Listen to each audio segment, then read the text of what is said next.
नमस्कार दोस्तों, मेरा नाम है अरुण और आपका स्वागत है मेरे YouTube चैनल आइडियल फैक्ट्स पर। दोस्तों, योग मानव जीवन में उस अमृत के समान है जिससे लोग अपने संपूर्ण स्वास्थ्य को स्वस्थ रख सकते हैं। आज के इस वीडियो में मैं आपके लिए इस योग रूपी महासमुद्र में से कुछ बूंदें सहेज कर लाया। दोस्तों, योग के बारे में हमारी श्रीमद् भगवद गीता में भगवान श्री कृष्ण द्वारा यह बताया गया है, योगः कर्मसु कौशलम, अर्थात कर्मों में कुशलता ही योग है। इसका मतलब यह है कि हम योग के माध्यम से अपने शरीर को कुशलता पूर्वक स्वस्थ रख सकते हैं। इसी तरह हमारे प्रसिद्ध ऋषि पतंजलि ने भी ये कहा है, योगश्चित्त वृत्ति निरोधा, अर्थात चित्त की वृत्तियों का निरोध ही योग है। इसका मतलब यह है कि योग के माध्यम से न केवल हम अपने शरीर बल्कि हम अपने मन को भी स्वस्थ रख सकते हैं। इसीलिए आज के इस वीडियो में हमने बात की है हमारे योग विशेषज्ञ संतोष राय जी से, और इस महामारी से लड़ने के लिए योग कितना महत्वपूर्ण है इसके बारे में विस्तार से चर्चा की है। हमारे इस विशेष कार्यक्रम में योग विशेषज्ञ श्री संतोष राय जी, जो कि गाजियाबाद में अपने स्वाध्याय केंद्र के माध्यम से लोगों को योग की क्रियाओं के द्वारा स्वस्थ रखने के लिए ऑनलाइन क्लासेस व लाइव सेशन के माध्यम से कार्य कर रहे हैं। इनसे बात की है मेरी सहायिका एकता पुरोहित जी ने, जो कि वरिष्ठ पत्रकार हैं। इन्होंने संतोष जी से योग की कुछ क्रियाओं के बारे में जानकारी ली है जो कि अच्छे स्वास्थ्य से संबंधित है। तो आइए रुक करते हैं एकता जी का और शुरू करते हैं आज का वीडियो।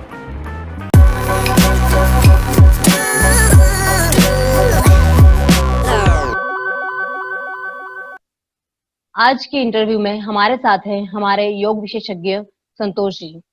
संतोष जी मूलतः पत्रकार हैं, लेकिन इनकी योग में काफी रुचि है और वर्तमान में ये स्वाध्याय केंद्र द्वारा लोगों को योग के प्रति जागरूक कर रहे हैं। आइए जानते हैं योग से हम कैसे अपने आप को स्वस्थ रख सकते हैं। नमस्कार संतोष जी, आपका स्वागत है। नमस्ते एकता जी, नमस्ते। संतोष जी, आप हम सब जानते हैं कि कोरोना काल चल रहा है और इस कोरोना काल में हम योग के द्वारा कैसे अपने आप को स्वस्थ रख सकते हैं और क्या कर सकते हैं ताकि हम इस कोरोना से बच सकें। देखिए, हमारे शरीर में 3 तरह की व्याधियां होती हैं, 3 तरह से आती हैं। पहले तो हम सोच ले कि अगर हम निरोगी हैं तो कहा जाता है अगर आप निरोगी व्यक्ति योग को अपने जीवन में अपनाता है तो वह इतना मजबूत हो जाता है कि जीवन में उसे कोई रोग होता ही नहीं। तो यार, सबसे पहले हम अपने दिमाग में इस बात को बैठा ले कि योग बीमारी ठीक करने के लिए नहीं है। अगर योग को आप अपने जीवन में अपनाते हैं तो कोई बीमारी नहीं होगी। ये सबसे पहली शर्त है योग। तो इसलिए कोशिश की जाती है, योग को पहले गुरुकुल में ही योग को शिक्षा दी जाती थी, योग को जीवन का हिस्सा बना दिया जाता था, ताकि कोई बच्चा बड़ा होकर के अपने आप को इतना मजबूत महसूस करे, किसी भी बीमारी से लड़ सकने में सक्षम। तो मैं तो सबसे पहले यही सबसे रिक्वेस्ट करता हूँ, सबसे प्रार्थना करता हूँ कि योग को जितने निरोगी लोग हैं वे लोग सबसे पहले योग को अपने जीवन का हिस्सा बनाएं। और दूसरे नंबर पे आते हैं वे लोग जो किसी न किसी तरह से बीमार हैं, शारीरिक व्याधियों से ग्रस्त, और जाहिर सी बात है उन्होंने योग को अपनाया नहीं था, अपने जीवनचर्या को उन्होंने इतना डिस्टर्ब रखा था कि उनके अंदर ढेर सारी बीमारियां। आज जितनी भी बीमारियां हैं जिन्हें हम जीवन शैली आधारित बीमारियां कहते हैं, लाइफ स्टाइल डिजीज बोलते हैं, डायबिटीज, थायराइड, ब्लड प्रेशर, दिल से जुड़ी बीमारियां, ये सब जितनी बीमारियां है ना, ये हमारे सब लापरवाही का नतीजा है। तो अगर आप इन स्थिति से गुजर रहे हैं तो आपको योग अपनाना चाहिए। आप, जाहिर सी बात है, आपने बीमारियां पैदा कर ली हैं तो योग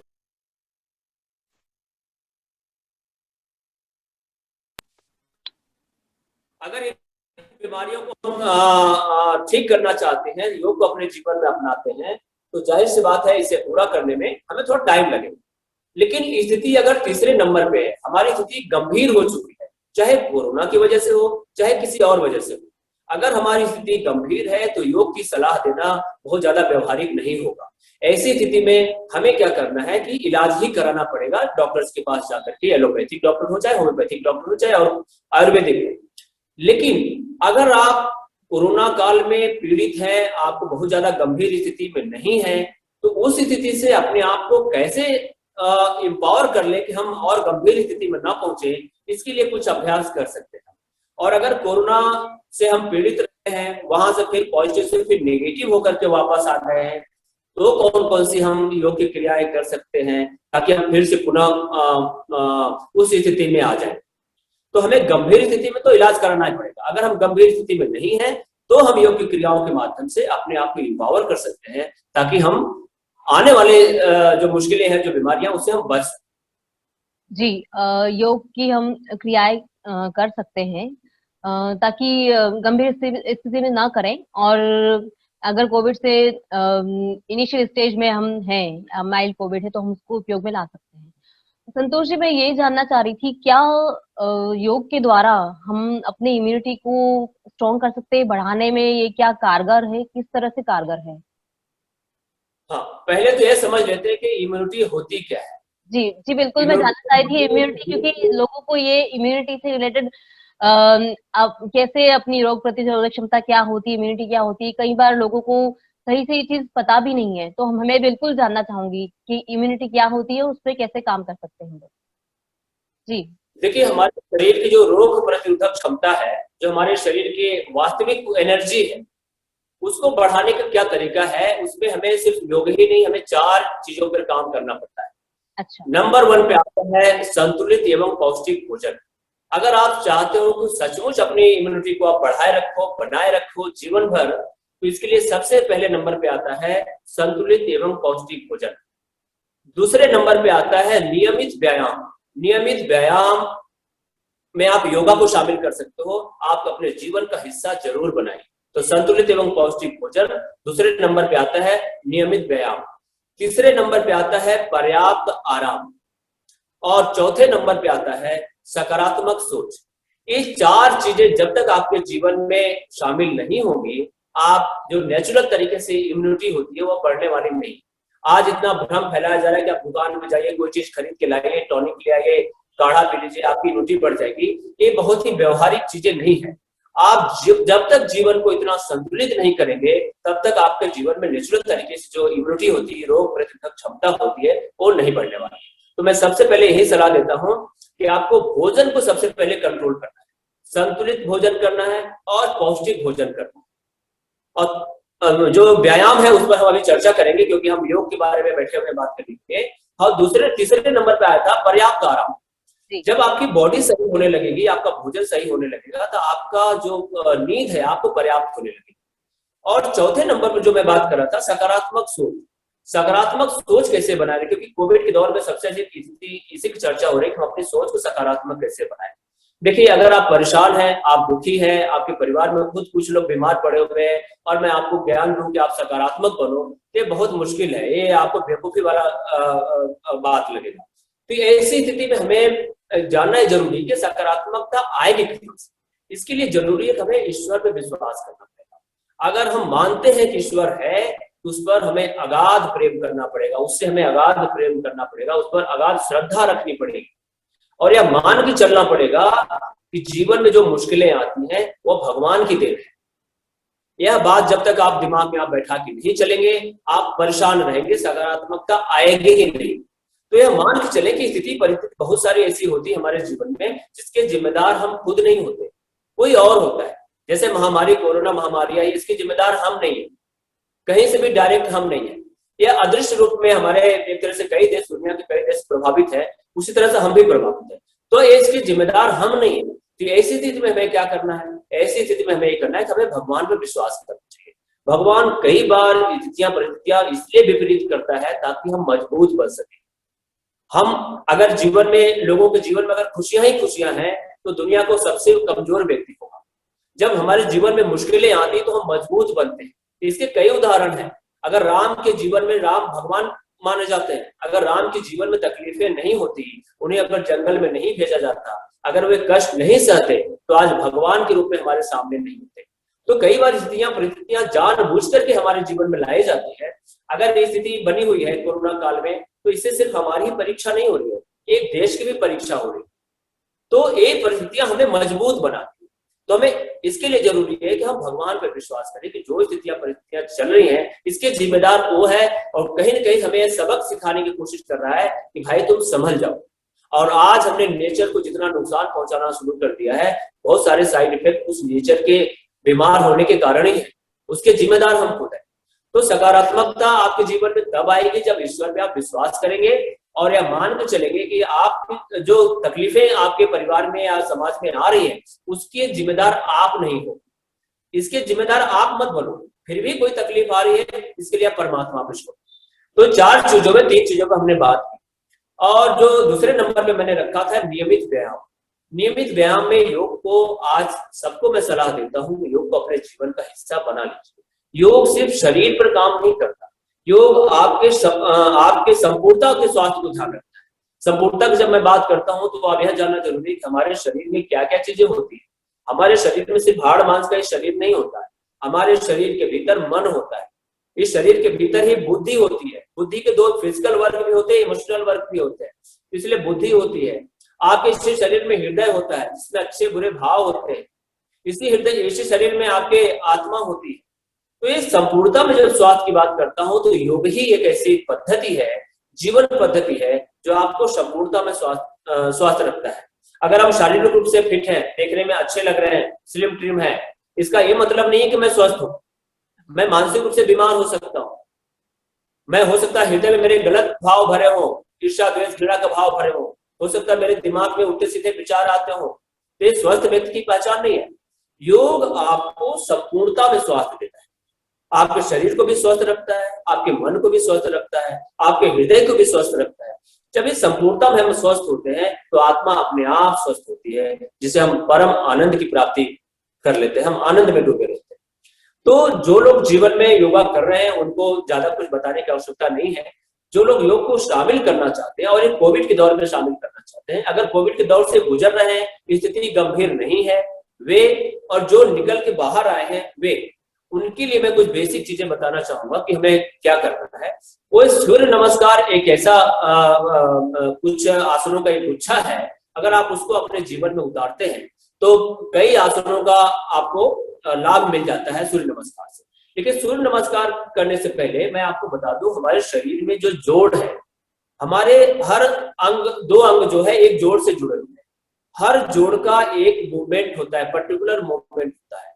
अगर उन जोड़ों का पर्टिकुलर मूवमेंट हम करते रहेंगे तो जोड़ों से संबंधित बीमारी जीवन में कभी नहीं आने वाली है। जोड़ कौन कौन से हैं, यहाँ तो हमारे पास समय का अभाव होगा, इसलिए कि हम आपको बता देते हैं जोड़ कौन कौन से जिनके हम अभ्यास कर सकते हैं। जैसे हमारी आंखें जुड़ी हुई है, हमारी आंखें घूम सकती है, हमारे जबड़े जो हैं 14 हड्डियों से मिलकर जुड़े हुए हैं, हम इनका अभ्यास कर सकते हैं। अगर हम इनका अभ्यास करें तो हमारे जबड़े खुलेंगे, हमारा मुंह खुलेगा और हम स्वस्थ रहेंगे। इसके अलावा हमारी गर्दन हमारी जुड़ी हुई है, हमारे कंधे जुड़े हुए हैं, हमारी केहूनी जुड़ी हुई है, हमारी कलाई जुड़ी हुई है, हमारी उंगलियां जुड़ी हुई है। इसके साथ साथ हमारी रीढ़ की हड्डी 26 हड्डियों से मिलकर के जुड़ी हुई है, और हमारी कमर, हमारे घुटने, हमारे पैर के हिस्से, उंगलियां, ये सब जोड़ है। इन जोड़ों का सूक्ष्म अभ्यास इतना आसान है, इतना सरल है, ये सब लोग करते भी होंगे। इसे थोड़ा सा अपने जीवन में नियमित हिस्सा बना लें, ताकि जोड़ों से संबंधित जो बीमारियां होती है, जो जकड़न होती है, वो धीरे धीरे खत्म हो जाए। जोड़ों का अभ्यास मैं इसलिए भी कहता हूं करने के लिए कि अगर आप जोड़ों का अभ्यास करते हैं तो बाकी आसनों को करना आसान हो जाता है, फिर ध्यान का अभ्यास करना आसान हो जाता है। तो जोड़ों का अभ्यास सबसे महत्वपूर्ण होता है। और जैसा कि आपने कहा, लोगों को भय व्याप्त है, डरे हुए हैं। मैं इसीलिए मैं बार बार लोगों से कहता हूं कि आप डरिए मत। डर आपकी इम्यूनिटी को 50% तक घटा देता है, तनाव आपकी इम्यूनिटी को 50% तक घटा देता है। अगर आप तनाव में हैं और योगासन भी कर रहे हैं तो कोई फायदा नहीं होने वाला है। तो तनाव को, भय को अपने जीवन से सबसे पहले हटा दीजिए। इसका एक बायोलॉजिकल कारण मैं आपको बता दूं। जब हम तनाव में होते हैं, जब हम भयभीत होते हैं, तो हमारे एड्रिनल ग्लैंड से कार्टिसोल नाम का एक हार्मोन निकलता है। वो कार्टिसोल नामक हार्मोन, जिसे स्ट्रेस हार्मोन भी बोलते हैं, जिसे दुख वाला हार्मोन भी बोलते हैं, वो जैसे हम टेंशन में आते हैं, दुखी होते हैं, भयभीत होते हैं, हार्मोन वो निकल करके आपके ब्लड में चला जाता है। वो जैसे ही ब्लड में जाता है आपकी रोग प्रतिरोधक क्षमता को तुरंत डाउन करता है, और दूसरे नंबर पे क्या करता है, आपके ऑक्सीजन के लेवल को घटा देता है, ऑक्सीजन की खपत बढ़ा देता है। और जो आज सबसे बड़ी समस्या आप देख रहे होंगे, ऑक्सीजन लेवल जो घटने की और परेशान होने की और मृत्यु की, इन सब के पीछे बीमारी से ज्यादा कारण है भय। तो अगर हम भयभीत नहीं होंगे तो जाहिर सी बात है जो 50% इम्यूनिटी हमारी घट रही है वो नहीं घटेगी। जीवन में जो मुश्किलें आई है उसके डट करके मुकाबला कीजिए, ना कि भयभीत। तो स्थिति परिस्थिति बनी हुई है उसमें आसनों से ज्यादा प्राणायाम का महत्व है। प्राणायाम में क्या करते हैं, हमारे लंग्स इतने कमजोर हो चुके हैं या कमजोर बने हुए हैं जिसके कारण समस्याएं घेर रही है। इसके लिए भस्त्रिका प्राणायाम जो है सबसे महत्वपूर्ण होता है, जो आपके लंग्स को मजबूत करता है, आपके डायफ्राम को मजबूत करता है। दूसरे नंबर पे आता है कपालभाति प्राणायाम, जो आपके पेट के अंदर जो इंटरनल ऑर्गन्स हैं, लीवर, किडनी, अमाशय, छोटी आंत, बड़ी आंत, इन सब का व्यायाम करने के लिए सबसे महत्वपूर्ण प्राणायाम है वो है कपालभाति प्राणायाम। इन दोनों प्राणायामों से आपके इंटरनल ऑर्गन्स की एक्सरसाइज करते हैं। इसके बाद आता है अनुलोम विलोम प्राणायाम। अनुलोम विलोम प्राणायाम के माध्यम से आप अपने शरीर में एक संतुलन ले आते हैं और ऑक्सीजन के स्तर को बढ़ाते हैं। अनुलोम विलोम प्राणायाम, भ्रामरी प्राणायाम, उद्गीत प्राणायाम, ये सब ऐसे प्राणायाम हैं जो गहन श्वसन क्रिया वाले प्राणायाम है। इसमें आप सांसों को अधिकतम भरते हैं। तो अधिकतम जब सांस भरेंगे तो आपके अंदर जो नेचुरल तरीके से भगवान ने ऑक्सीजन सिलेंडर दिया हुआ है वो आपका ऑक्सीजन सिलेंडर ऑलरेडी भर जाएगा, आपको कहीं बाहर भागने और भटकने की आवश्यकता नहीं पड़ेगी। तो जब बाकी जो अनुलोम विलोम, भ्रामरी और उद्गीत प्राणायाम करते हैं तो नेचुरल तरीके से आपका सिलेंडर भर जाता है। तो मैं आप उन योग क्रियाओं को बताऊंगा, उन प्राणायामों को एक एक करके बताता चलता हूँ जो आपको जीवन में अपनाना है। जैसा कि मैंने जोड़ों का अभ्यास में बार बार इसलिए कहता हूँ कि जोड़ों में बहुत अधिक समस्याएं आने लगती हैं जब हम दवाएं खाते हैं और बाकी चीजों की वजह से। तो हमें जोड़ में बाकी जोड़ों का अभ्यास तो हम इस समय संभव नहीं है, लेकिन अपने गर्दन का सूक्ष्म अभ्यास हम करके बताते हैं। इससे आप समझ सकते हैं कि बाकी जोड़ों को कैसे कैसे सूक्ष्म अभ्यास करना है। जोड़ों में प्रॉब्लम ही तब आती है, जोड़ हमारे जितने घुमाव के लिए बने हुए हैं जब उतने घुमाव नहीं होते हैं तो उसमें समस्या आ जाती है। आप जैसे गर्दन का, सर्वाइकल की प्रॉब्लम क्यों होती है, हम दिन भर लटके रहते हैं, लटक करके अपना देख रहे होते, पढ़ रहे होते हैं, ऑफिस का काम कर रहे होते हैं। हमारे गर्दन में जबकि मूवमेंट कितना है, हमारा गर्दन बाएं भी झुक सकता है, दाहिने भी झुक सकता है, पीछे भी झुक सकता है, आगे भी झुक सकता है और घूम भी सकता है। इतना मूवमेंट हमारे गर्दन का होता है, लेकिन हम इतना मूवमेंट नहीं करते हैं तो सारी समस्याएं आती है। तो हम सिर्फ एक सूक्ष्म अभ्यास करेंगे, इसके बाद हम आसनों की तरफ और प्राणायामों की तरफ बढ़ेंगे। जैसे हमें गर्दन का अपने सूक्ष्म अभ्यास करना है तो हम गहरी लंबी सांस भरेंगे और सांस भरते हुए गर्दन को आगे ले आएंगे। एकता जी आप भी कर सकते हो। हम गहरी लंबी सांस लेंगे और सांस भरते हुए अपनी गर्दन को आगे लाएंगे, कुछ सेकंड तक रुकेंगे।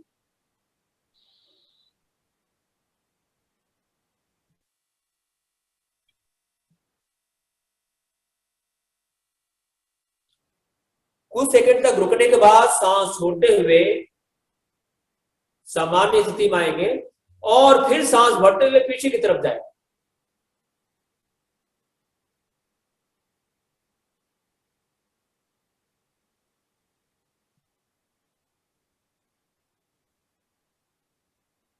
कुछ सेकंड तक रुकने के बाद आप सामान्य स्थिति में आएंगे और सांस भरते हुए अब अपनी गर्दन को बाईं ओर ले जाएंगे। अपने कंधों से स्पर्श कराने का प्रयास करेंगे। कंधे उसी स्थिति में होंगे, सिर्फ आपका गर्दन जितना हो सकता है झुकेगा। कुछ सेकंड तक रुकने के बाद आप धीरे धीरे फिर सामान्य स्थिति में आइए। आप सांस भरते हुए दाहिनी ओर,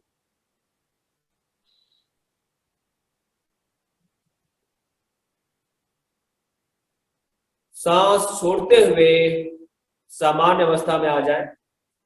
इसके बाद जैसा कि मैंने बताया, हमारा गर्दन बाएं और दाहिने ओर झुक भी सकता है, घूम सकता है। हमारा गर्दन जो है बाएं और दाहिने ओर घूम सकता है। तो हमें क्या करना है, सांस भरते हुए सबसे पहले बाईं ओर ले जाना।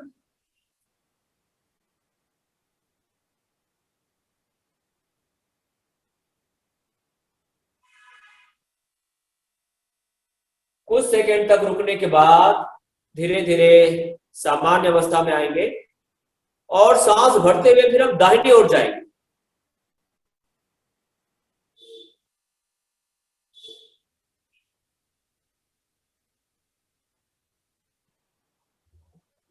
सांस छोड़ते हुए सामान्य। अब हम गर्दन को घुमाएंगे। कैसे घुमाना है? सांस छोड़ते हुए सबसे पहले गर्दन आपकी नीचे आएगी, सांस भरते हुए पीछे ले जाएंगे, सांस छोड़ते हुए आगे, सांस भरते हुए पीछे की तरफ, सांस छोड़ते हुए आगे। आप 2-3 बार विपरीत दिशा में कर लेंगे।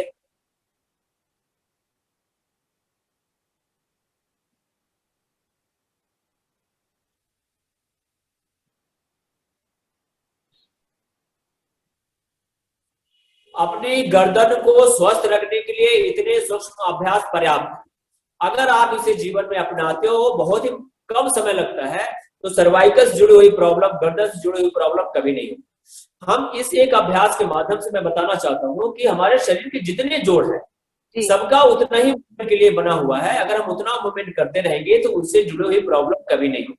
अब हम बढ़ते हैं आसनों की तरफ। दूसरे नंबर पे सूक्ष्म आसन आपने बताया, जिससे कि हम बैठे बैठे ही एक ही जगह पर अपनी गर्दन को थोड़ा सा मूवमेंट दे करके उसको स्वस्थ रख सकते हैं या उसको कैसे फिट रख सकते हैं। जी आगे बताइए। इसके बाद हम आसनों के बारे में बात कर रहे थे। आसनों तो कई हैं, हम ज्यादा आसनों को जिक्र करने की बजाय नमस्कार है आसन है, मैं उसे करके बताऊंगा, ताकि सूर्य नमस्कार एक ऐसी क्रिया उसमें कई आसन अपने आप जुड़ जाते हैं। तो उसको आप करिए, आप 5 करिए, 10 करिए, 15 करिए, जितने धीरे धीरे अभ्यास बढ़ता जाता है आप उसे 10, 20, 50 तक कर सकते हैं। तो सूर्य नमस्कार सर्वोत्तम अभ्यास है शुरुआती दौर पे, आपको सीखने के लिए भी, करने के लिए भी और लाभ प्राप्त करने के लिए। तो मैं सूर्य नमस्कार करके आपको बताता हूँ।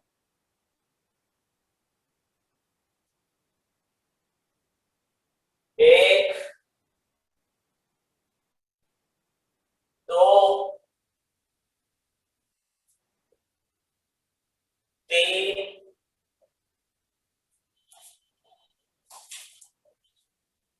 4, 5,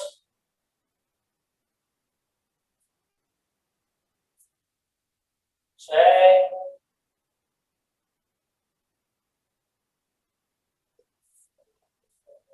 7,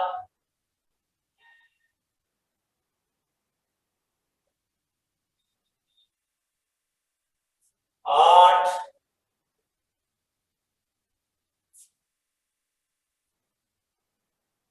9,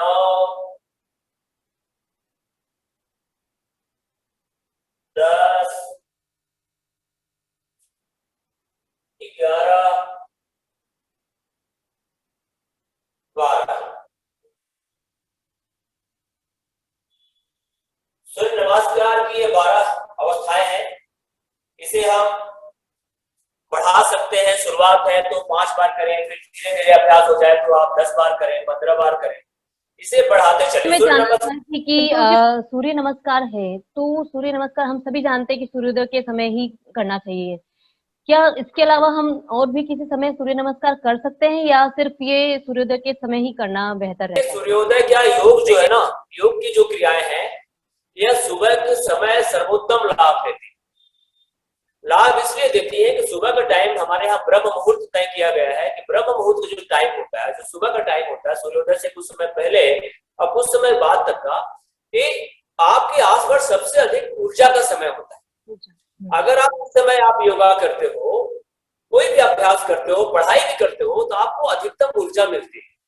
तो इसलिए सुबह का टाइम तो सर्वोत्तम है, इसमें तो कोई दो राय नहीं। लेकिन जो आजकल शहरी जीवनचर्या हो गई है कि आदमी देर तक जागता है, देर तक उठता है, देर से ऑफिस में आता है, तो सुबह उठना सबके बस का नहीं है। लेकिन इसका ये मतलब नहीं कि हम योग को अपने जीवन में शामिल ही ना करें। आप जब सो के उठते हैं उस समय भी कर सकते हैं। अगर शाम को आपको टाइम मिलता है तो शाम को कर सकते हैं। आपको जीवन में तो शामिल करना ही है। हाँ, अधिकतम लाभ आपको सुबह ही मिलता है, ज्यादा फायदेमंद होता है। और इसके साथ साथ एक बात और ध्यान रखना चाहिए कि जब भी योग की क्रियाएं आप करें तो भोजन का गैप करीब 4 घंटे बाद ही करें। खाना खाने के 4 साढ़े 4 घंटे बाद ही करें। पेट से आपका भोजन जब नीचे की तरफ चला जाए तब आप काफी लोगों को भय रहता है कि भय नहीं था, काफी लोग इससे बचते हैं कि हम योग कब करें, हमारे पास समय नहीं है, ये तो सुबह का ही आसन है। तो लोगों को कई बार वो रहता है कि हम कर पाएंगे या नहीं कर पाएंगे, और वो योग की तरफ नहीं जाते हैं, या योग से बच जाते हैं, या बचना चाहते हैं क्योंकि समय नहीं है अब तो हमारे पास, या इस समय नहीं कर सकते हैं। तो क्या सही तरीका रहेगा या क्या सही समय रहेगा? जैसा आपने बताया खान पान खाने का ध्यान जैसा रखना कि होगा। जैसा कि अधिकतम लाभ मैंने आपको बताया सुबह का टाइम होता है, लेकिन योग को आप जीवन में शामिल फिर भी कीजिए। अगर आप 8 बजे आपका रूटीन बना हुआ 8 बजे सो करके उठने का, तो 8 बजे सो करके उठते हैं तो भी आप गुनगुना पानी पीजिए, फ्रेश होइए, इसके बाद योगासन कीजिए। वो सुबह के चक्कर में मत पड़िए, सुबह हम नहीं उठ पाते हैं। ज्यादातर लोग, जैसा कि आपने सही कहा, ज्यादातर लोग योग को इसलिए नहीं शामिल कर पाते, उनको लगता है मैं तो टाइम से उठता ही नहीं। ऐसा मत कीजिए। आप जब भी सो के उठते हैं आप कीजिए। अगर आप उठने में देर हो जाता है, 9, 10, 11 बज जाता है, तो आप मत कीजिए, कोई दिक्कत नहीं। अगर आपको शाम को टाइम मिलता है तो आप शाम को कर लीजिए, लेकिन योग को अपने जीवन में जरूर डालें, मैं ये कहूंगा। इसके बाद आपने शुरुआत में हमने बताया था कि सूक्ष्म अभ्यास मैंने बताया। इसके बाद आसनों में सबसे अच्छा सूर्य नमस्कार से बढ़िया कुछ नहीं है, उसमें कई आसन अपने आप जुड़ जाते हैं। इस आसनों से भी ज्यादा इंपॉर्टेंट है प्राणायाम की क्रियाएं। अगर आप सक्षम नहीं है, कई बार क्या होता है, अगर आप बीमार हैं, दवाएं खा रहे हैं, तो शरीर थोड़ा सा कमजोर हो जाता है। अगर आप कोविड से निकल के बाहर आए हैं तो भी थोड़ा सा कमजोरी महसूस होती है। अगर उनसे आप कहो आसन करने के लिए, थोड़ा सा मुश्किल होता है क्योंकि शरीर में आप एनर्जी नहीं, तो आप कहाँ से करोगे। तो कम से कम प्राणायाम की क्रियाएं तो आप अवश्य कर सकते हो। उसके लिए कुछ भी नहीं करना, आप बेड पे अपने बैठे बैठे भी कर सकते हो। इसके लिए कौन कौन सी क्रियाएं महत्वपूर्ण है उसे हम करेंगे। और अगर पहले दिन आपको करने में दिक्कत हो रही है तो आप देख करके सीख लीजिए, लेकिन आगे जब करिए, रूटीन में जब इसे लाइए, तो आंख बंद करके सारी प्राणायाम की क्रियाएं आंख बंद करके कीजिए, तो और भी अधिकतम फायदा मिलेगा, अधिकतम लाभ मिलेगा। तो क्या हम प्राणायाम की क्रियाओं की तरफ बढ़े? प्राणायाम जी, बिल्कुल मुझे याद आया कि आपने जैसे बताया कि अब लोग कर पाएंगे, अगर एक बेड पे बैठे बैठे भी कर सकते हैं तो लोग इससे लगता है कि इसको जरूर करना चाहेंगे, क्योंकि उनको कुछ ज्यादा कोशिश नहीं करनी पड़ेगी, और वैसे भी वो योग को शामिल कर पाएंगे। जी बताइए। योग की क्रियाएं सबसे बड़ी खूबसूरत बात क्या है, इसके लिए आपको एकदम संसाधन की आवश्यकता नहीं है, एकदम संसाधन की आवश्यकता। आप एक चटाई बिछाइए, योग क्रियाएं कर लीजिए। प्रधानमंत्री नरेंद्र मोदी ने जब पहला आपका योग दिवस मनाया जा रहा था तो उन्होंने कहा था ये 0 प्रीमियम का हेल्थ इंश्योरेंस है। इसके लिए आपको एक पैसा भी खर्च करने की आवश्यकता नहीं है। आप अपना बेड भी नीचे जमीन पर रखिए, योगा कर लीजिए। तो इसके लिए एक पैसे भी खर्च करने की आवश्यकता नहीं। हाँ, बस मामूली सा टाइम चाहिए, 15 मिनट, 20 मिनट, आधे घंटे अगर आप टाइम दे देते हो तो इसका जितना लाभ है उतना किसी भी चीज का लाभ नहीं है। तो मैं आप प्राणायाम की क्रियाओं की तरफ बढ़ता हूँ। प्राणायाम की क्रियाओं में जो सबसे महत्वपूर्ण प्राणायाम की क्रियाएं हैं हम उनको करेंगे। उसमें भस्त्रिका प्राणायाम जो आपको लंग से जुड़े हुए हैं, पूरा रेस्पिरेटरी सिस्टम, श्वसन तंत्र आपका मजबूत होता है भस्त्रिका प्राणायाम से। इसके बाद कपालभाति प्राणायाम करेंगे, जो नीचे का हिस्सा, जो पेट के अंदर जितने ऑर्गन्स हैं उनका एक्सरसाइज होती है, वो मजबूत होते हैं। इसके बाद अनुलोम विलोम, भ्रामरी, उद्गीत, ये 5 प्राणायाम की क्रियाएं हम अपने जीवन का हिस्सा बना लें। मैं सबसे कहता हूं ये 5 प्राणायाम की क्रियाएं ही आपके जीवन को सुखमय बना देंगे। कौन कौन से हैं? सबसे पहले है भस्त्रिका प्राणायाम। भस्त्रिका प्राणायाम में हम कैसे करते हैं, सांस भरते हुए दोनों हाथों को ऊपर की तरफ ले जाएंगे, और हाथ जब नीचे आएंगे तो झटके से सांस बाहर आएगी, ठीक इस प्रकार। फिर हाथ ऊपर जाएंगे, सांस भरेंगे, फिर हाथ नीचे आएंगे, सांस झटके से बाहर फेंकेंगे। यह क्रिया आप 10 बार से लेकर के 50 बार कर सकते हैं, लेकिन अगर आप शुरुआत में कर रहे हैं तो 10 बार से ज्यादा ना करें, क्योंकि यह ऐसी क्रिया है इसके साथ व्यायाम भी होता है, आपके कंधों में दर्द होने लगता है। तो आप 10 बार से शुरू करें, पहले 10 बार करें, फिर 2-3 दिन बाद फिर 20 बार करें, फिर 50 बार तक करते चलें। तो यह बहुत ही महत्वपूर्ण क्रिया है। मैं 5-7 बार 10 बार करके इस क्रिया को आपको बता देता हूं।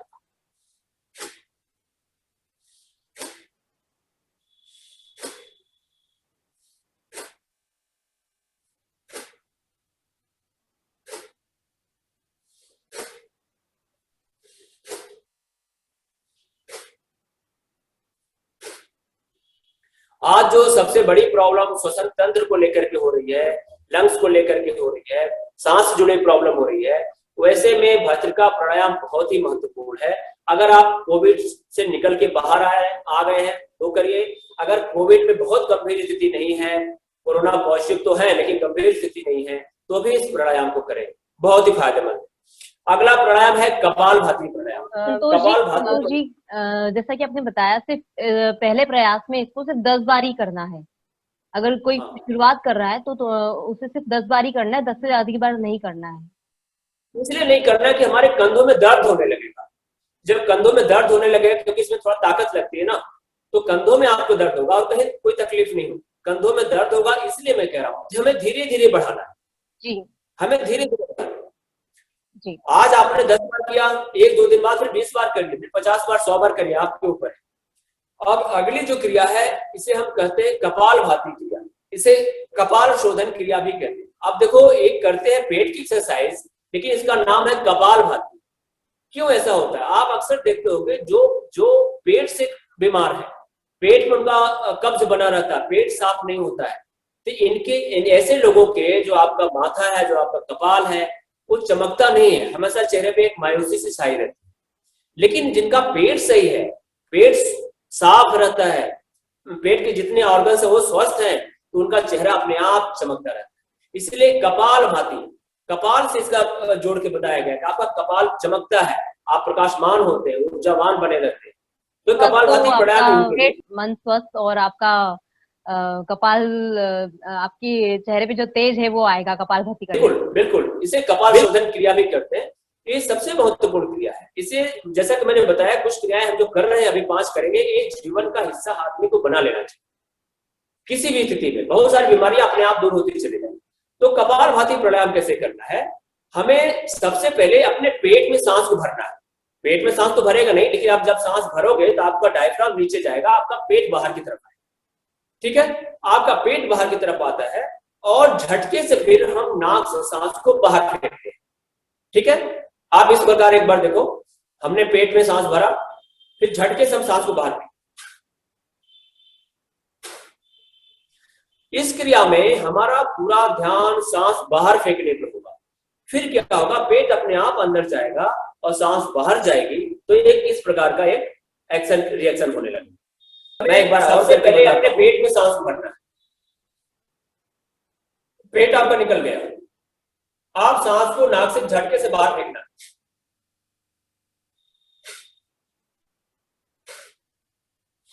यही एक्शन और रिएक्शन होना चाहिए। कई बार क्या होता है, कपालभाति क्रिया के चक्कर में हम पेट को जबरदस्ती अंदर घुसाने की कोशिश करते हैं, पूरा जोर देते हैं, जैसे पेट ही अंदर जा रहा है। इससे क्या होगा? आप जल्दी थक जाओ और इस तरह से रिएक्शन और एक्शन और रिएक्शन होगा कि सांस आपके झटके से बाहर जाएगी तो पेट खाली होगा, डायफ्राम आपका ऊपर जाएगा, पेट अपने आप अंदर चला जाएगा। तो जब ये एक्शन रिएक्शन एक साथ जुड़ जाएगा सांसों के माध्यम से, तो आप सैकड़ों बार कर सकते हो। इसको लोग 500 से लेकर 1000 बार करते हैं। इसके लिए फिर आपको जोर लगाने की जरूरत नहीं पड़ती, अपने आप होता चला जाता। जैसे मैं आपको करीब 20-25 बार करके बता देता हूं।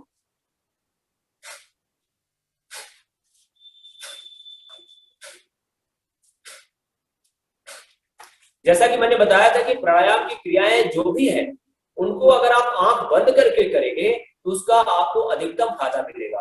क्योंकि एक तो आप प्राणायाम की क्रिया कर रहे हो, दूसरे इंटरनल ऑर्गन्स का एक्सरसाइज भी हो रही है, व्यायाम भी हो रहा है, और तीसरा मेडिटेशन का भी अभ्यास हो रहा है। आंख बंद रहेगी तो मेडिटेशन होता चला जाएगा। तो आंख बंद करके 20 बार, 50 बार, 100 बार, 200 बार लगातार इसे 5 से 10 मिनट, 15 मिनट तक अपने जीवन का हिस्सा बना लेना चाहिए। बहुत ही फायदेमंद क्रिया है।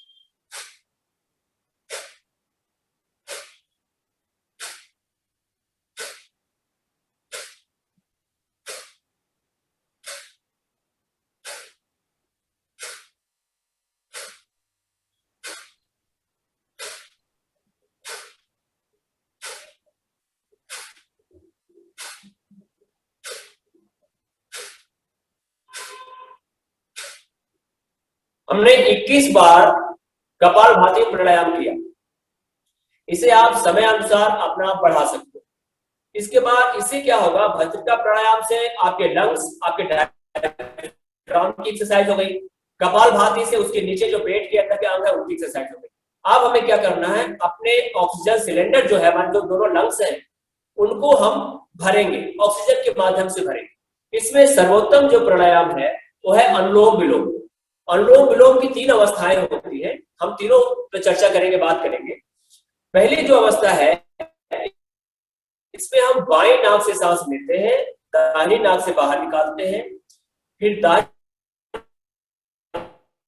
नाक से सांस लेते हैं, बाएं नाक से सांस को बाहर निकालते हैं। ठीक है। इसके बाद हम क्या करते हैं, इसमें कुंभक लगाने का भी प्रयास करते हैं। जैसे अनुलोम जो सामान्य क्रिया है अनुलोम विलोम की, इसमें आपको थोड़ा कम लाभ होगा, लेकिन जब कुंभक लगा के अनुलोम विलोम की क्रिया करेंगे तो इससे आपको अधिकतम लाभ होगा। तो हम दोनों करके बताते हैं। पहले 5 बार अनुलोम विलोम कर लेते हैं, फिर 5 बार कुंभक लगा के अनुलोम विलोम करेंगे। बीच वाली उंगली और अंगूठे का इस्तेमाल करते हैं। अपने नाक पे थोड़ा सा पीछे जाएंगे, जहां हड्डी है उस हड्डी के पास ले जाएंगे तो नाक को बंद करना और खोलना आसान हो जाएगा। आप मेरे साथ करें।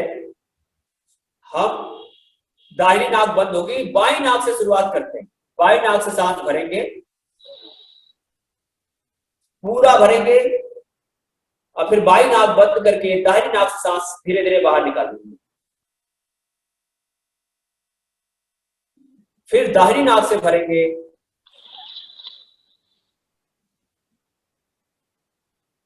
और बाईं नाक से सांस को बाहर निकालेंगे।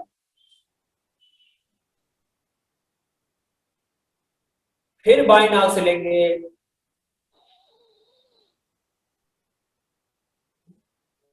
दाहिनी नाक से सांस बाहर निकालेंगे।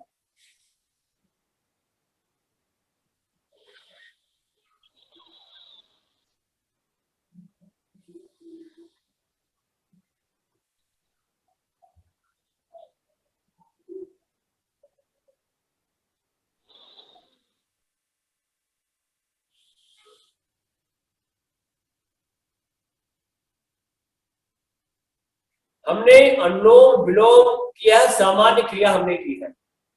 अब हमें क्या करना है, अनुलोम विलोम के साथ कुंभक भी लगाना है। कुंभक कैसे लगाएंगे, आप 5 सेकेंड में सांस को भरेंगे, फिर नाक को बंद कर लेंगे, 10 सेकेंड तक सांस को रोकिए, फिर इसके बाद 10 सेकेंड में सांस को धीरे धीरे बाहर निकाल दीजिए। इस क्रिया को भी हम 5 बार कर लेते हैं।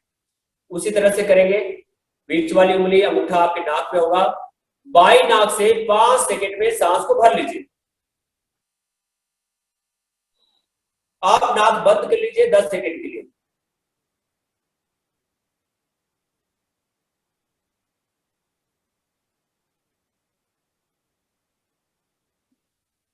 और धीरे धीरे दाहिनी नाक से सांस बाहर निकाल दीजिए 10 सेकेंड में।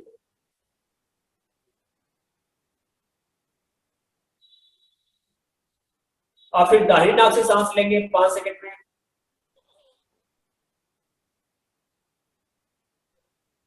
नाक बंद कर लीजिए।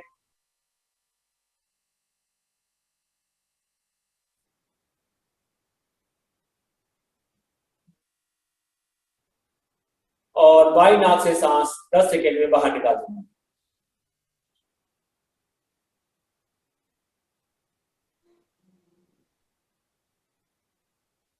बाईं नाक से ही शुरू करना है, फिर बाईं नाक से ही खत्म करना है। तो ये कुंभक लगा के जब हम अनुलोम विलोम की प्रक्रिया करते हैं तो इससे हमें उससे कई गुना ज्यादा फायदा होता है। लेकिन इसका सर्वोच्चम स्थिति कौन सी है, जैसे हमने 5 सेकेंड में लिया, 10 सेकेंड तक रोका और 10 सेकेंड में बाहर निकला। अनुलोम विलोम का कुंभक लगा करके जो सर्वोत्तम क्रिया है वो है कि 5 सेकेंड में लेना है, 20 सेकेंड तक रोकना है और 10 सेकेंड में बाहर निकालना है, यानी 1:4:2 के अनुपात में। यह अनुलोम विलोम का सर्वोत्तम उदाहरण है। इसे ही कपाल शोधन क्रिया भी कहते हैं। आप कुछ कहना चाह रहे थे? क्या अनुलोम विलोम और कुंभक अनुलोम विलोम ये दोनों साथ में कर सकते हैं या फिर इनमें से कोई भी एक कर सकते हैं? या कोई भी एक कर सकते हैं।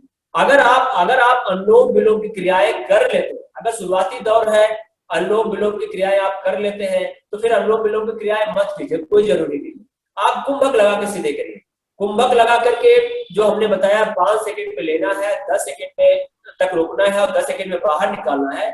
अगर आप इसका भी अभ्यास कर लेते हो तो इससे आगे बढ़ो। इससे आगे क्या बढ़ना है, 5 सेकेंड में लेना है, 20 सेकेंड तक रोकना है और 10 सेकेंड में बाहर निकालना है। वो यह सर्वोत्तम अभ्यास है। वो अभ्यास के द्वारा ही हो पाएगा, धीरे धीरे करके एक अलग हाँ, धीरे धीरे क्रम बनाया गया। पहले अनुलोम विलोम करने का अभ्यास कीजिए, फिर 10 सेकेंड रोकने का प्रयास कीजिए, फिर 20 सेकेंड। इसके बाद हम कह रहे थे कि भ्रामरी प्राणायाम, भ्रामरी प्राणायाम और उद्गीत प्राणायाम ये दोनों भी अपने जीवन का हिस्सा होना चाहिए। इसे हमें कैसे करना होता है, जब भ्रामरी प्राणायाम करते हैं तो बीच वाली उंगली को अपनी आंख में रखते हैं और अंगूठे से अपने कान को बंद कर लेते हैं और गहरी लंबी सांस लेकर के नाक से भौंकने जैसी आवाज निकालते हैं। ठीक है, इसी प्रकार हम 2 बार इस क्रिया को कर लेते हैं। बाकी आप 5 मिनट से लेकर के 15 मिनट तक इस अभ्यास को करें, इससे अधिकतम फायदा होता है।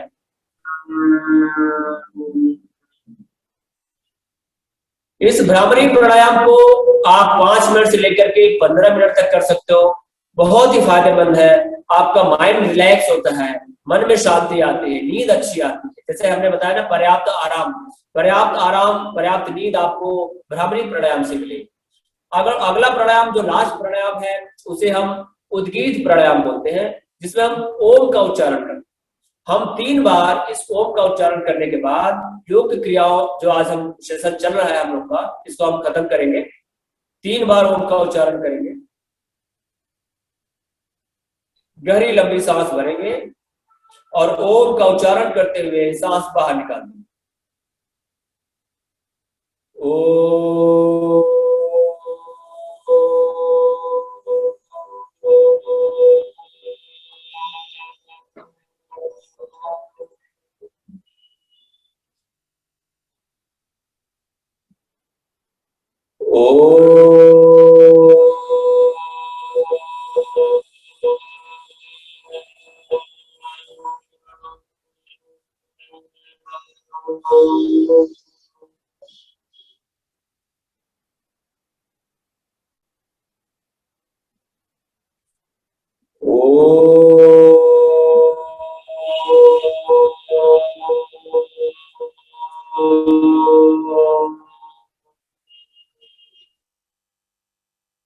आंख खोलने से पहले दोनों हथेलियों को आपस में रगड़ेंगे, खूब गर्मी पैदा करके अपनी आंखों के ऊपर रख देंगे।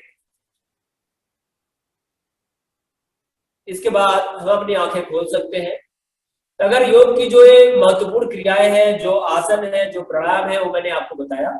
अगर शुरुआती दौर है, अगर कोविड के गंभीर पेशेंट नहीं है, उसे आप रेगुलर करें।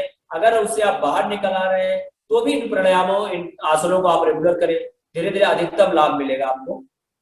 संतोष जी, क्या ये उज्जाई जो प्राणायाम बताया आपने, इसका भी कोई समय है क्या? इसको भी सवेरे ही करना है या किसी भी समय हम कुछ कुछ अंतराल के बाद कर सकते हैं?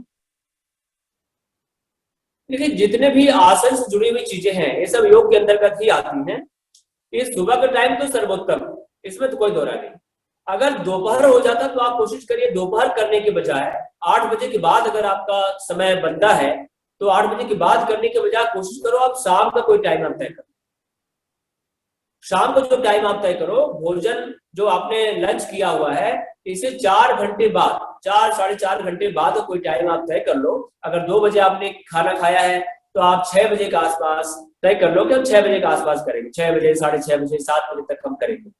तो आधे घंटे उसमें उस समय आप टाइम दीजिए, ज्यादा अच्छा रहेगा। दोपहर में करना उतना उचित नहीं रहेगा क्योंकि इतनी गर्मी हो जाती है, इतना पोल्यूशन हो जाता है इन्वायरमेंट की, आप उतना लाभ नहीं ले पाए। सुबह का टाइम सर्वोत्तम होता है, 8 बजे तक मैक्सिमम करिए, फिर शाम को कर लीजिए।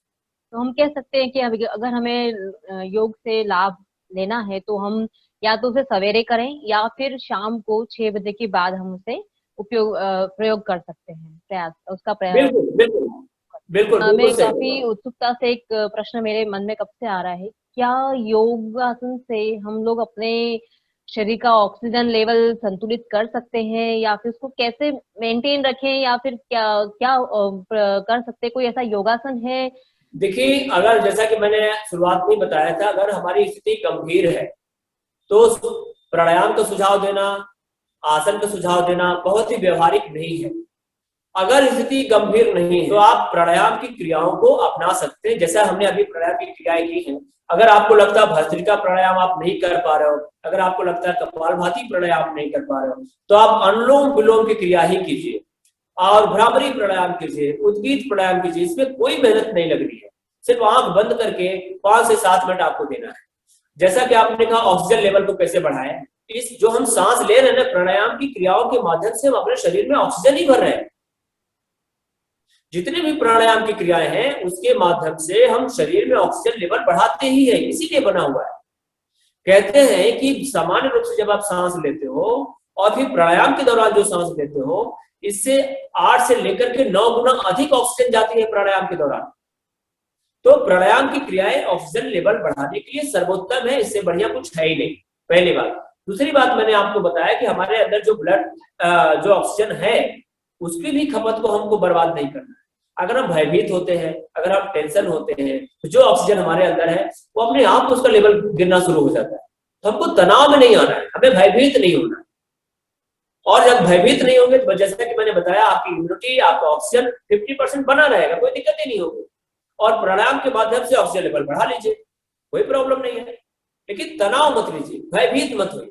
तनाव को दूर करने के लिए कोई एक ऐसा कोई आसन या कोई प्राणायाम है जो आपके तनाव को दूर रखे? तनाव को दूर करने के लिए सबसे अच्छा तरीका है कि जब आप प्राणायाम की क्रियाएं करो, क्योंकि आप ध्यान की क्रियाएं इतना आसान नहीं होती है, क्योंकि अगर आप तनाव में हो, परेशान में हो, तो अगर मैं कहूँ आप आधे घंटे बैठ करके ध्यान करो तो ये व्यवहारिक नहीं है, नहीं कर पाएंगे। तो जब आप प्राणायाम की क्रियाएं करो, जैसे अनुलोम विलोम की क्रिया कर रहे हो, सारी क्रियाओं को छोड़ दो। अगर आप अनुलोम विलोम की क्रिया कर रहे हो, आप अनुलोम विलोम की क्रिया आंख बंद करके करो और लगातार 5 से 10 मिनट तक करते रहो और अपनी आंखों को बंद रखो। इससे क्या फायदा होगा? एक तो आपको शरीर में ऑक्सीजन लेवल बढ़ेगा, ऑक्सीजन आपके मस्तिष्क में भी पहुंचेगा। ऑक्सीजन की कमी के कारण ही तनाव होता है, तो एक तो इससे दूर होगा। और दूसरी चीज क्या है कि हमें भगवान पे अटूट विश्वास करना पड़ेगा। जैसे आपने पहले बताया कि जो चीजें आपके हाथ में नहीं है उसे परमात्मा के ऊपर छोड़ दीजिए, उसके ऊपर छोड़ दीजिए, उसे व्यवस्थित करने दीजिए, क्योंकि उसकी व्यवस्था आपसे बेहतर है। तो इससे दोनों से हमारा तनाव कम होता है। प्राणायाम के दौरान आंख बंद रखिए और भगवान पे विश्वास रखिए। प्राणायाम के दौरान आंख बंद रखें और ईश्वर पे हम विश्वास रखें। संतोष जी, और कुछ ध्यान रखने की वाली कोई बात है योग के द्वारा, योग के दौरान हम जब करते हैं, क्या कुछ ऐसी चीजें हैं जो हमें नहीं करनी चाहिए, या जैसा कि मैं रखें योगासन करते समय क्या नहीं करनी चाहिए, वो तो बहुत सारी चीजें हैं, कुछ किसको हम लोग गिनाएं, लेकिन हमें क्या करना चाहिए, हमें उस पर ध्यान देना। जैसे कि मैंने शुरू में आपको 4 चीजें बताई थी, इस पर हमें जीवन का चारों, एक तरह से एक स्वस्थ शरीर का चारों स्तंभ है, 4 पाए हैं, उसमें संतुलित एवं पौष्टिक भोजन अपने जीवन का हिस्सा बना ले। हमें ना तो ज्यादा खाना खाना है और न तो कचरा खाना खाना है। Junk food, fast food, Chinese food, ये सब ज्यादातर फूड जो है हमारे शरीर को नुकसान पहुंचाते हैं, इससे हमें कुछ नहीं मिलता है। तो हमें अपने भोजन को संतुलित एवं पौष्टिक करना बहुत जरूरी है। अधिक भोजन आपके अंदर जाता है तो आपके इंटरनल ऑर्गन्स को ऊपर दबाव पड़ता है, वो ठीक से काम नहीं कर पाते हैं और यहीं से शुरू होती है बीमारियां। तो पहले नंबर पे मैंने बताया संतुलित एवं पौष्टिक भोजन ही करना है और आपको नियमित व्यायाम करना है। योग को अपने जीवन का आधे घंटे हिस्सा बनाना ही होगा। और तीसरे नंबर पे पर्याप्त आराम। आपको नींद भी पर्याप्त लेनी है। ऐसा नहीं कि आप बाकी सारे काम कर रहे हो लेकिन आप नींद ही नहीं ले पा रहे हो, ऐसे बिजी हो, तो भी आप बीमार हो गए। तो संतुलित एवं पौष्टिक भोजन, नियमित व्यायाम, पर्याप्त आराम और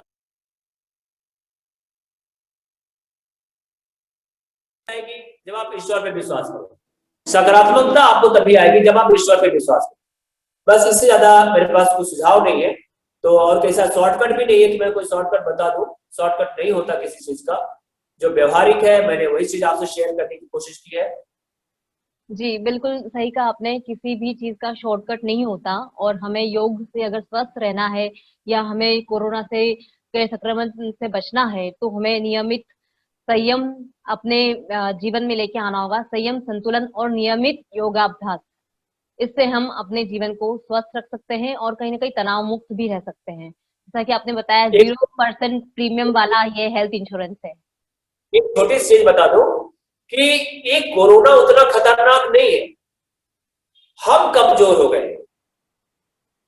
आज कोरोना जैसे रुचि से महामारी भी आपको परेशान करके रख रहे हैं, तो इसमें कोरोना की वो नहीं है, इसमें हमारी कमी है कि हम बहुत कमजोर हो चुके हैं फिजिकली और इमोशनली दोनों तरीके से। यही कारण है कि कोरोना जैसा टुच्चा सा वायरस भी हमें परेशान करके चला जा रहा है। लेकिन अगर आप योग को, अपने जीवन को, अपने जीवन शैली को अपने जीवन में उतारेंगे, आप इतने भी स्ट्रांग बनते चले जाएंगे कि कोरोना का पिताजी भी आपका कुछ नहीं बिगाड़ सकता। जी बिल्कुल। संतोष जी, आप आए हमारे शो में, आपने योग के द्वारा कैसे हम लोग स्वस्थ रह सकते हैं और तनाव मुक्त और सकारात्मक सोच सकते हैं, इन सब के बारे में महत्वपूर्ण जानकारी दी, उसके हम आपको बहुत बहुत धन्यवाद देते हैं। हम अपने दर्शकों से ये भी आशा करेंगे कि वो इसको नियमित अपने जीवन में लेके आए और स्वस्थ रहे और सुरक्षित रहे। धन्यवाद। थैंक यू एकता जी, धन्यवाद। तो देखा आपने इस महामारी से लड़ने के लिए योग कितना महत्वपूर्ण है। इस महामारी के दौर में जहां एक लोग अस्पतालों के चक्कर काट रहे हैं, वहीं कुछ लोग योग के माध्यम से अपने शरीर को सुदृढ़ व मजबूत बनाए हुए हैं। ऐसे ही लोग किसी भी व्याधि से लड़ने के लिए तैयार हैं। इसीलिए मुझे पूरा भरोसा है कि संतोष जी के द्वारा दी गई जानकारी का अगर हम सब लोग उपयोग करें तो कोरोना से चल रही इस विश्वव्यापी लड़ाई से हम अवश्य जीतेंगे। तो दोस्तों, आज का ये वीडियो आपको कैसा लगा, ये मेरे वीडियो के कमेंट सेक्शन में जरूर बताएं व मेरे इस वीडियो को ज़्यादा से ज़्यादा शेयर करें, जिससे कि ये जानकारी ज़्यादा से ज़्यादा लोगों को मिल सके। साथ ही मेरे चैनल को सब्सक्राइब करना ना भूलिए। इस वीडियो को देखने के लिए धन्यवाद। जय हिंद।